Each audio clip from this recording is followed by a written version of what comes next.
And now our trip next week's to China. You have been sending us your great questions about America's economic rival, what they're doing that we should learn, what we have to do to stay ahead. I'll be going there right after this broadcast, but some of our team is already there. Here's David Muir. Diane, good evening. I know you're headed here right after the broadcast. We've been traveling all over China to prepare for next week's world news, and we're inside a sock factory right now south of Shanghai in a town known as the Town of Socks. They produce 1/3 of the world's socks here. And we asked these factory workers, what is it about what they're doing here that's helped this become the second largest economy in the world? Not surprisingly, they speak of hard work here. And there's also the sheer number of Chinese who are able to work in these factories. And with this new growing economy, there's new demand for workers. It's brought them raises, growing recognition of their vital role in this growing economy. We were particularly moved by what they would ask American workers back home. That's next week here. So what are Chinese workers ready to do to make sure that the next generation gets that highest level of education? David Muir is here now to tell us what he's learned some parents will do. David. Diane, we've spent a lot of time traveling through rural China, and it's estimated 140 million Chinese workers actually leave their farms, their families behind to go live and work in the factories closer to the coast. And in this growing economy, growing demand, in fact, in just the next few years, many estimate it'll take another 45 million workers just to keep those factories going, as we discovered firsthand. Our journey to the factory town south of Shanghai begins early to find the factory workers who are the real engine driving this economy. Entire towns here devoted to making just one product. This billboard for the town that makes zippers. And we stop in Songsha, China, where they make umbrellas. Beside the factory, the dorm for workers, small rooms where they live. And on the 4th floor, 22-year-old Cheng Yuna moved here, leaving her family 500 miles away, carrying a small bag of clothes and this prized wooden jewelry box. Now, her 5-minute walk past the guard into the factory and to sewing machine number 52. She makes $14 a day here, $270 a month, and she sends half of it home. Each one of these factory workers sews 40 umbrellas an hour, 1,600 a week, and by year's end, that's 80,000 umbrellas a year from each worker. And more than half of them will be sold in the United States. So many will go to the U.S. The head of the factory reveals one of their biggest clients. Yes, at Costco. 2 hours further south, the town that makes 1/3 of the world's socks. We were stunned to learn Chen Guifang runs 8 machines here. All of them. The sweat on her forehead as she carefully measures every sock. Her husband works in the warehouse. This is your husband? He brings their cell phone over and the treasured image of their son. Look at this. Look at this. Just 9 years old, they left him behind in rural China with his grandparents. Is that hard? No, he tells me. They visit him once a year for the Chinese New Year. The sacrifice parents in these factories make for a better future for their children. The world doesn't just compete with the Chinese factory worker today, it competes with their children tomorrow.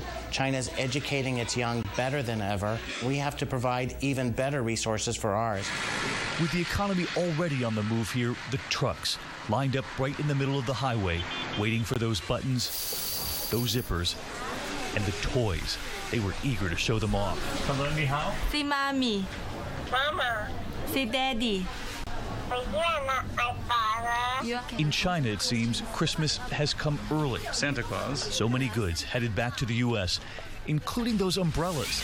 300 more sewn today by Chen Yuna as the sun sets on another shift at the factory.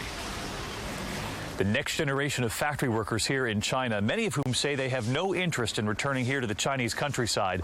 That's a real shift from their parents and their grandparents before them. But they know their place in this new economy, and they want a piece of it, Diane. Thanks, David. And a footnote to that. The average Chinese saves 20% of his income. The average American, 5.3%. The Chinese believe that the 21st century will belong to the country with the most educated people and energy self-sufficiency, not to mention technology and speed. Which takes us to David Muir, who is riding on board some of the 4,600 miles of brand new high-speed train track the Chinese are using to connect this huge country in record time. David. Diane, we're actually in the cockpit of one of China's new high-speed trains. You can see another one actually approaching in the opposite direction. These trains now travel at speeds of up to 230 miles per hour as China now leapfrogs much of the world in building cleaner, more efficient technology. The crush of passengers in Beijing waiting to board one of the fastest trains in the world, a 30-minute trip that would take an hour and a half on America's high-speed train. It's all part of China's green mission underway right now. Will this reduce China's dependence on oil? Yes, he says, it's energy efficient. China spends, by some estimates, a staggering $12 million every hour on green energy, and we discover it everywhere. The landscape lined with the largest number of wind-powered turbines in the world. And south of Shanghai, this country town now powered by the sun, from the small towns to the big cities. Take a look at this public escalator at a complete standstill here. Like so many escalators in China, they're energy efficient. They don't actually start moving until they sense that someone is about to get on. Then there's just enough energy to get you down to the bottom. There is a reason for all of this, and it's not global warming. China is doing this because it has to. China does not have a choice. As a country, deal with serious resource scarcity and environment degradation. China needs to find a better way to survive. China is devouring oil and coal, electricity use doubling in just the last decade. 6 million new cars added to the roads in just the last year. And because of this, it's now believed China is spending 10 times what the U.S. does on green technology, and it's fueling something else: profits. We travel south of Beijing to Yingli Solar, where they've turned this green moment here into their moment back in the U.S. We can find solar panels on homes in California. Yes. Made right here. Yes. Yes. You say with a smile. Yeah. We placed calls back home, and just today, another delivery. Chinese solar panels delivered to an elementary school outside Northern California. But there are now serious questions on Capitol Hill about whether China is playing fair in this green game. There are political leaders in America who believe you have an unfair advantage because your government helps you produce what we see here. How do you respond? Yeah, I think it's not true, and I won't necessarily agree with that. But are you getting help from the Chinese government? No. It is a matter of huge dispute back in the U.S. Even so, it's one more green industry now on the fast track here, just like those high-speed trains. As this train travels back from Tianjin to Beijing, we've learned that China now plans to test an even faster train come the new year, one that travels 500 kilometers an hour. That's more than 300 miles per hour, Diane. Thank you, David. And David Muir, once again, has met with a young man you may have heard about, but he has now become a symbol throughout this country of what is possible with enough will and heart. Liu Wei was just 10 years old. The boy from Beijing was playing hide-and-seek with his friends when he accidentally touched a power line. He woke up in the hospital. Both arms had been amputated. Few knew of his story here in China until he bravely went on national television here to compete on their own China's Got Talent. Telling an audience of millions, he taught himself how to play the piano with his toes. Uncertain what they would hear, he sat down at the piano and began to play.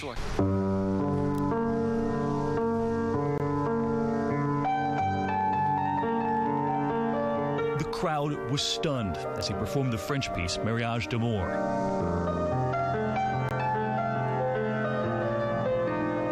Wiping away tears, then the standing ovation. He would return in the finals. You're beautiful, it's true. And he would win. Fresh off his victory, Liu Wei is now a hero here. You have to go to another performance after this? Yeah. And we're stopped by his fans on the street. A lot of folks would wonder why you didn't give up, how you were able to keep going. He tells us of his mother, who told him as a boy, no matter what, life goes on. He slipped off his green sneakers and cracked his toes. And he performed that first song that captured an entire country.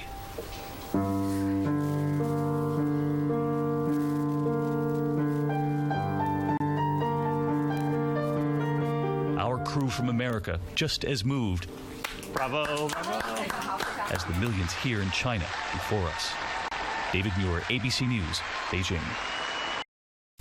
As we said, iconic American companies here in China, but I want to bring in David Muir. He's been traveling the country this week as well, because these are companies using Chinese goods, Chinese workers. What about American jobs? Yeah, that's the big question. There are American companies back home selling their goods here. In fact, $70 billion worth in the last year. And we took note of this number. For every $160,000 in U.S. goods sold here, that's another job created back home. But there are major hurdles here. In fact, the one you've heard the most about is likely the Chinese currency, the renminbi, up against the U.S. dollar. We saw so many of those political ads. It was shipped to China. China's products replacing American goods. It's on our jeans, even children's toys made in China. But there are American goods being sold right here in China that are creating jobs back home.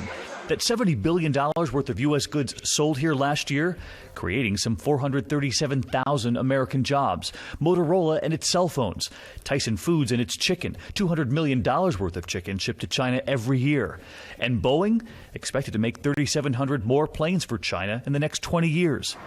But the hurdles here are still big. Just today, a panel on Capitol Hill adding to the chorus of anger on China's artificially low currency. The Chinese make sure that their currency is precisely what they want it to be against the dollar. And by doing that, this makes all the goods from China between 15 and 40% less costly than they would be otherwise. The umbrellas, the socks, those toys we found south of Shanghai, all far less expensive than their American counterparts. And China's low currency also makes factories less expensive to run, workers cheaper to pay, which is why it's so difficult to bring any of those jobs to America. Take that Chinese solar factory we visited south of Beijing, now a top seller in the U.S., and debating whether to open a factory in the States. You're considering a factory in the U.S., but I'm curious, what's the average salary for a factory worker here a year?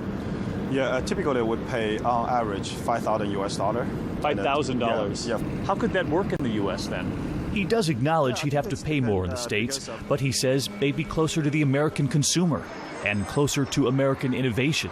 And getting China to pay for that kind of innovation has long been another huge hurdle. I think if you talk to anyone in the software business and the high-tech business, they will tell you China is guilty of more than a little theft of intellectual property. And we wanted to know the bottom line on the currency here. If the Chinese did allow it to rise significantly right now, would it really create American jobs tomorrow?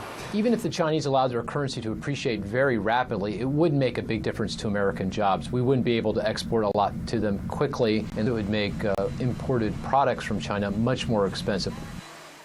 So what would it take to have a level playing field? Well, a number of economists say you'd have to raise the renminbi by 30 to 40% just to level the playing field between American goods and Chinese goods. Now, it has risen about 3% since June, so baby steps, but the U.S. government is pleased with the direction the Chinese currency is going in. But a long way to go. And in the meantime, as we said, wonderful emails, great questions in our trip to China. For instance, what about the one-child policy? What does it mean for girls there? But we'll begin with David Muir answering another of your burning questions. He inadvertently learned something about, well, another burning issue. Adam from Pennsylvania emailed us saying, I'd like to know more about the human rights violations in China. And we know that the Human Rights Risk Atlas recently ranked China the 12th worst country out of the 196 that it studies when it comes to human rights violations. Of course, the Nobel Peace Prize winner Liu Xiaobo remains behind bars here, an 11-year sentence. And we took note of this number when it comes to freedom of the press.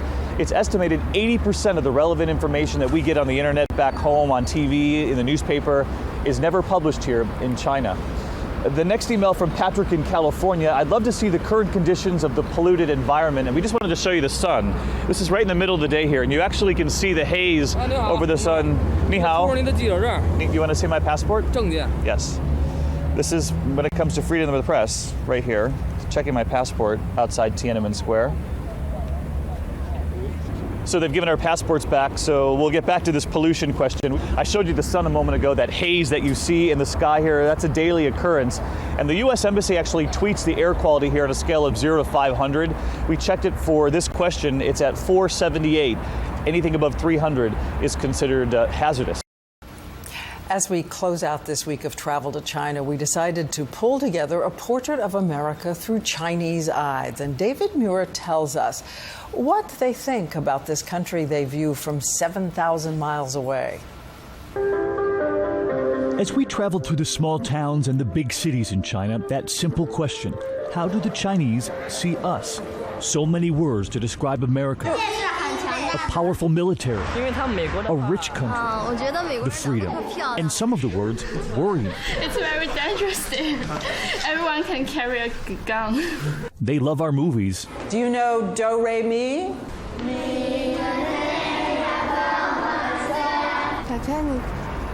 Titanic. And our sports.